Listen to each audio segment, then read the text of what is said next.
ಇವತ್ತು ನಮ್ಮ ರಾಜ್ಯಪಾಲರ ಭಾಷಣದ ಮೂಲಕ ನಮ್ಮ ಸರ್ಕಾರದ ನಿಲುವು, ಸರ್ಕಾರದ ನೀತಿ, ಸರ್ಕಾರದ ಕಾರ್ಯಕ್ರಮಗಳು ಮತ್ತೆ ಈ ರಾಜ್ಯ ಹೇಗೆ ಇದರ ನೋಟ ಇವತ್ತು ಇಷ್ಟೆಲ್ಲ ಮಾತಾಡ್ತಾರಲ್ಲ. ಬಸವಣ್ಣವರಿಗೆ ವಿಶ್ವಗುರು ಬಸವಣ್ಣ, ವಿಶ್ವಗುರು ಬಸವಣ್ಣ ಸಾಂಸ್ಕೃತಿಕ ನಾಯಕ ಅಂತ ಮಾಡಿದವ್ರು ಯಾರು? ಮಿಸ್ಟರ್ ಯತ್ನಾಳ್, ನಾನಲ್ವಾ? ಮತ್ತೆ ಹೇಳಿ, ಚಪ್ಪಾಳೆ ತಟ್ರಿ.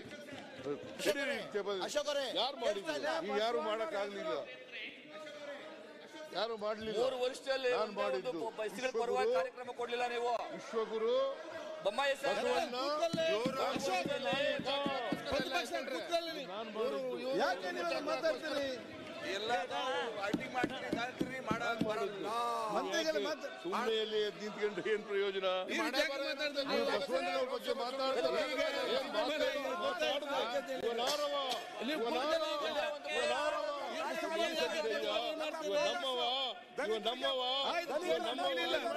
ನಿನ್ನ ಮನೆಯ ಮಗನಿಂದ ಇದರಲ್ಲಿ ನಂಬಿಕೆ ಇಟ್ಕೊಂಡಿರೋರು ನಾವು. ಇವ್ರು ಬಾರಿ ಬಾಯಿ ಮಾತು ಕಿತ್ತೂರು ರಾಣಿ ಒಂದೇ ಒಂದು ಅಭಿವೃದ್ಧಿ ಕಾರ್ಯ ಮಾಡಿಲ್ಲ. ಮಾನ್ಯ ಅಧ್ಯಕ್ಷರೇ, ಇವರು ಕರ್ನಾಟಕದಲ್ಲಿ ಬರ ಬಂದಿದೆ. ಈಗ ಸುಳ್ಳು ಬಜೆಟ್ ಅನ್ನ ಸಿದ್ದರಾಮಯ್ಯನವರು ಕರ್ನಾಟಕದಲ್ಲಿ ಬರ ಬಂದಿದೆ. ಈಗ ರಾಜ್ಯಪಾಲರ ಭಾಷಣಕ್ಕೆ ಅವರು ಏನ್ ಹೇಳ್ಬೇಕಾಯ್ತು ಅದನ್ನ ಹೇಳಿಲ್ಲ. ಬರೀ ಪೊಲಿಟಿಕಲ್ ಭಾಷಣ ಮಾಡ್ತಾರೆ. ಒಂದೇ ಒಂದು ಅಭಿವೃದ್ಧಿ ಅಂತ ಒಂದು ಅಭಿವೃದ್ಧಿ ಹೇಳಿಲ್ಲ. ಒಂದು ಡ್ಯಾಮ್ ಕಟ್ಟಿದ್ದೀನಿ ಅಂತ ಹೇಳಿಲ್ಲ. ಒಂದು ಕೇಳಿ ಅಂತ ಹೇಳಿಲ್ಲ.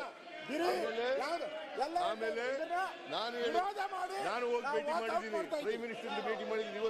ಇವತ್ತವರೆಗೆ 4 ತಿಂಗಳಾಯ್ತು, ಒಂದು ದಿನ ಮೀಟಿಂಗ್ ಮಾಡಿ, ಒಂದೇ ಒಂದು ಮೀಟಿಂಗ್ ಮಾಡಿಲ್ಲ.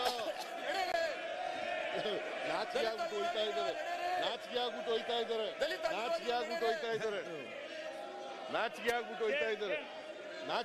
ನೀವೆಲ್ಲ ನಾಚಿಕೆ ಆಗ್ಬೇಕು ನಿಮ್ಗೆ, ನಾಚಿಕೆ ಆಗ್ಬೇಕು ನಿಮ್ಗೆ, ನಾಚಿಕೆ ಆಗ್ಬೇಕು ನಿಮ್ಗೆ. ಈ ಯತ್ನಾಳ್ ಬರೀ ಬಾಯಿ ಹೊಡಿತಾರೆ. ಸಾಂಸ್ಕೃತಿಕ ನಾಯಕ ಮಾಡಿದವ್ರು ಯಾರು? ಬಸವಣ್ಣ ಸಾಂಸ್ಕೃತಿಕ ನಾಯಕ ಅಂತ ಮಾಡಿದವ್ರು ಯಾರು? ಇದೇ ಯಡಿಯೂರಪ್ಪ ಮಾಡಲಿಲ್ಲ, ಬಸವರಾಜ ಬೊಮ್ಮಾಯಿ ಮಾಡಲಿಲ್ಲ, ಜಗದೀಶ್ ಶೆಟ್ಟರ್ ಮಾಡಲಿಲ್ಲ, ನಾವು ಮಾಡಿದ್ರು.